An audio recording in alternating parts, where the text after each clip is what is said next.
Bonjour à tous et bienvenue dans cette nouvelle vidéo d'analyse de partie d'échecs. Je voulais vous présenter une partie fort intéressante qui s'est déroulée lors d'un tournoi. Un tournoi rapide, voilà, de 10 minutes face à un adversaire de niveau débutant, 1240 points Elo. Et je voulais vous présenter cette partie car elle est très intéressante concernant un mat avec des pièces mineures. Voilà, c'est vraiment le terme que je voulais aborder avec vous. Comment mater le roi adverse avec des pièces mineures. Bah, ici, en voilà un parfait exemple. Donc, on en arrive en fin de partie. Et donc, les blancs ont un net avantage puisqu'ils se retrouvent avec 3 pièces de plus face à un adversaire qui est complètement démuni puisqu'il n'a que le roi pour éventuellement sauver la partie sur un pat. Voilà, une erreur adverse qui peut arriver de temps en temps, surtout lors des parties qui ont une cadence très rapide où un manque de réflexion peut amener à de graves erreurs. Donc ce n'a pas été le cas dans cette partie. Mais voilà, faire attention à ne pas arriver à aboutir à une situation de patte. Donc là, ce n'est pas le cas, puisque le roi, certes, est un peu enfermé, mais il y a une case de fuite ici en A3. Donc ça, c'est très important. Donc, seul coup possible, évidemment, pour les noirs, c'est roi A3. Et donc, dans cette position, il faut enfermer le roi de façon à le mater rapidement. On va commencer par le meilleur coup déjà, c'est cavalier B5. Évidemment, si le roi revient en A4, ce que mon adversaire a joué, il se fera mater rapidement avec deux coups possibles. Alors, les blancs, en l'occurrence moi, j'ai joué cavalier C5, très joli mat, très artistique. Mais Stockfish 8 voyait un autre mat très joli également avec cavalier B2 échec et mat. Très joli mat également.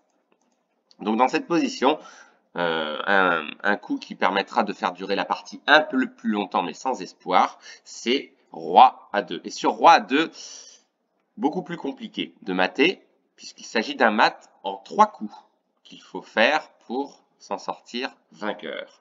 Je vous laisse mettre sur pause et essayer de me trouver quels sont ces 3 coups pour pouvoir mater le roi adverse.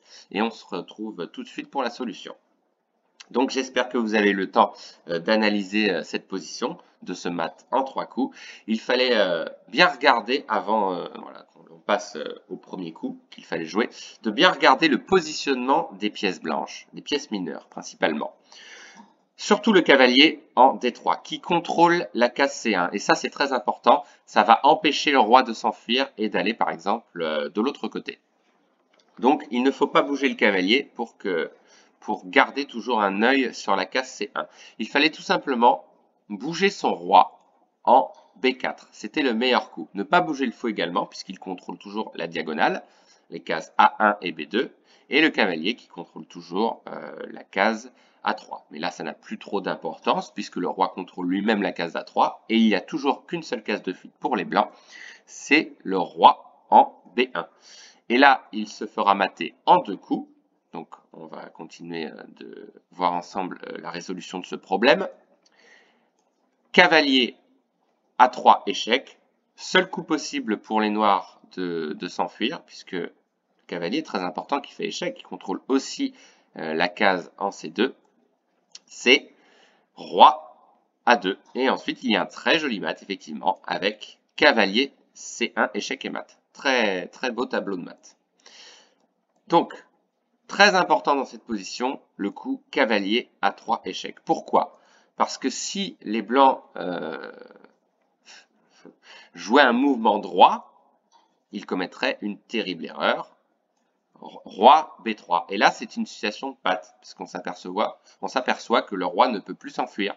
C'est sa seule case de protection, c'est la case où il est. Donc, le roi est en patte. Voilà, c'est vraiment un thème que je voulais aborder avec vous, de vraiment faire attention au positionnement des pièces et de s'assurer que le roi a encore une case de fuite. Donc, voilà, c'était cavalier A3 qu'il fallait jouer. Donc, on voit la suite, encore une fois, hein.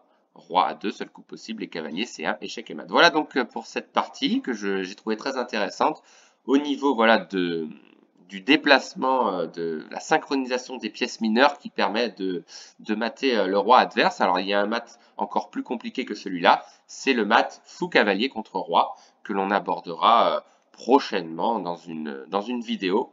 Et on abordera ensemble quels sont les meilleurs coups à jouer pour pouvoir mater le roi adverse avec un cavalier et un fou. Voilà, j'espère que vous avez aimé cette vidéo. N'hésitez pas à mettre un commentaire et de m'écrire éventuellement si vous avez réussi à résoudre ce mat en 3 coups sur roi A2. Et on se retrouve très vite pour d'autres analyses. Bye bye!